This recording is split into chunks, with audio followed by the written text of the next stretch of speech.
یادتون میشه فریاد طبیعت رو نقاشی کشید؟ مونک این کارو کرده. امروز میخوایم با هم تو این ویدیو راجع به این نقاشی و داستان پشت اون صحبت کنیم. تابلو جیغ اثر یه نقاش نروژی به نام ادوارد مونک هستش که سال 1893 اونو توی سبک اکسپرسیونیسم یا بیانگرایی کشیده. تابلو جیغ به خاطر یه چیز خیلی خاص خیلی معروف شده. اونم اینه که این فقط یک تصویر نیستش، اون یک احساس خالصه.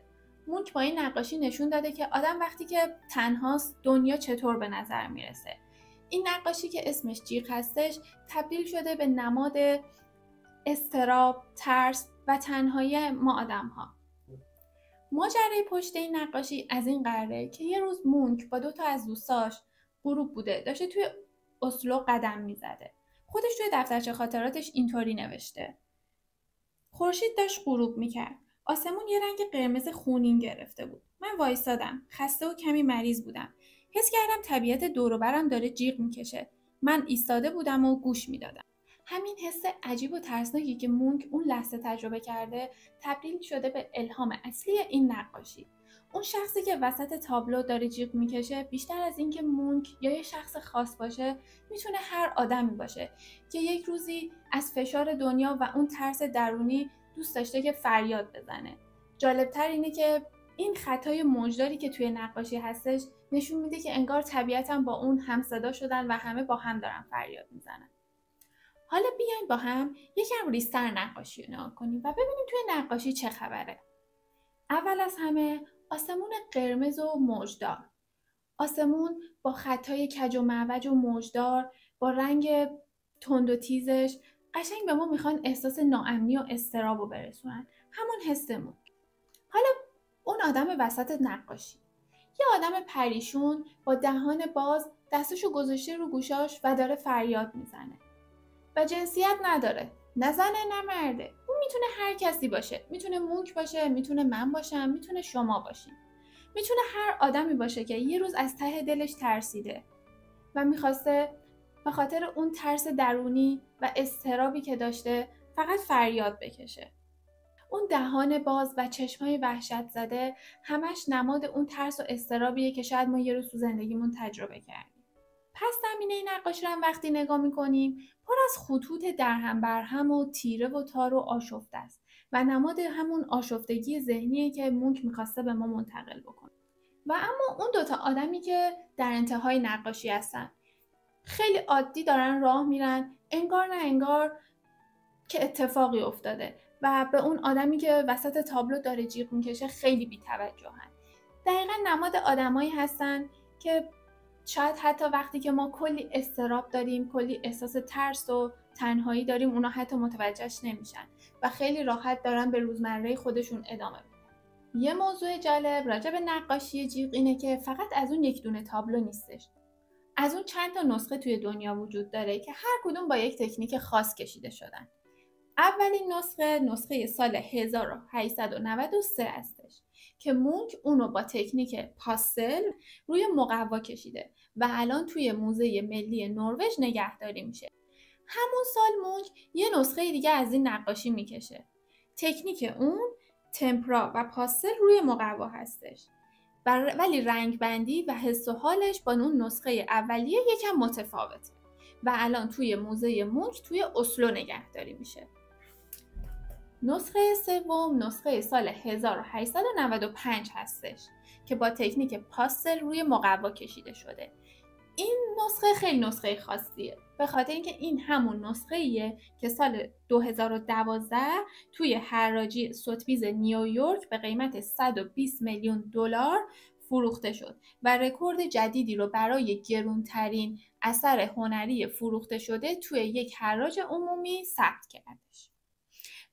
توی سال 2012 این نقاشی توی موزه هنرهای مدرن نیویورک به صورت موقت برای بازدید عموم گذاشته شد و کلاً این نسخه توی کلکسیون خصوصی نگهداری میشه.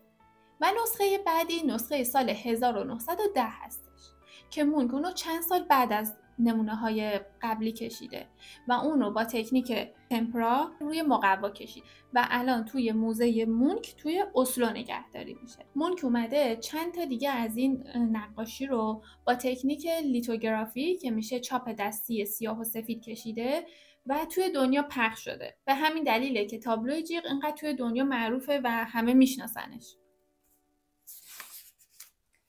و اما دزدی‌های تابلو جیغ. در طول تاریخ تابلو جیغ 2 بار دزدیده شده. اولین دزدی در سال 1994 اتفاق میفته.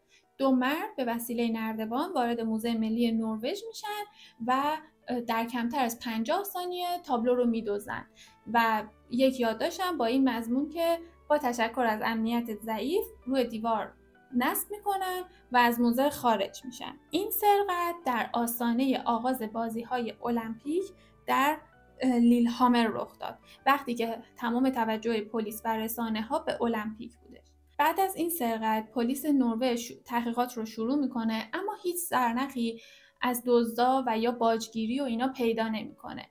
اما در نهایت بعد از 3 ماه تابلو توی یک خونه توی اسلو پیدا میشه و به موزه برگردونده میشه. اما دزد کی بوده؟ اسم دزد پاول انگر بوده.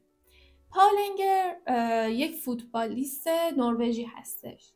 وقتی که بچه بوده با مدرسه به یک اردو میرن به موزه ملی نروژ. اونجا تابلوی جیغ رو میبینه، از همون موقع این تابلو توی ذهنش حک میشه. حالا بعدن که فوتبالیستی رو میذاره کنار و وارد خلاف میشه، میره وقتی که حواس پلیس و همه رسانه ها و اینا به المپیک بوده این تابلو رو میدوزه و خودش هم توی یک یادداشت گفته که وقتی که این نقاشی رو همون بچگی دیدم این نقاشی منو تسخیر کرده بود. خلاصه که حالا بعد از اینکه تابلو پیدا میشه پاول انگر هم دستگیر میشه و به زندان میره، اما بعد از یه مدت آزاد میشه و دوباره به خلاف خودش ادامه میده. و اما سرقت دوم. سال 2004 2 مرد ماسکدار که مسلح هم بودن وارد موزه مونک توی اسلو میشن. شاهدا میگن ما همه شوکه شده بودیم. اونا خیلی راحت رفتن سراغ نسخه سال 1910 تابلو جیغ و اونو از دیوار کندن و با خودشون بردن. انقدر این کار رو راحت انجام دادن که یک نقاشی دیگه هم از مونک میدوزن و با خودشون میبرن. یه شاهد فرانسوی میگه که این نقاشی‌ها با یک سیم به دیوار وصل شده بودن. کافی بود که اونا رو محکم بکشی و دزدا هم همین کارو کردن و اونا رو دزدیدن.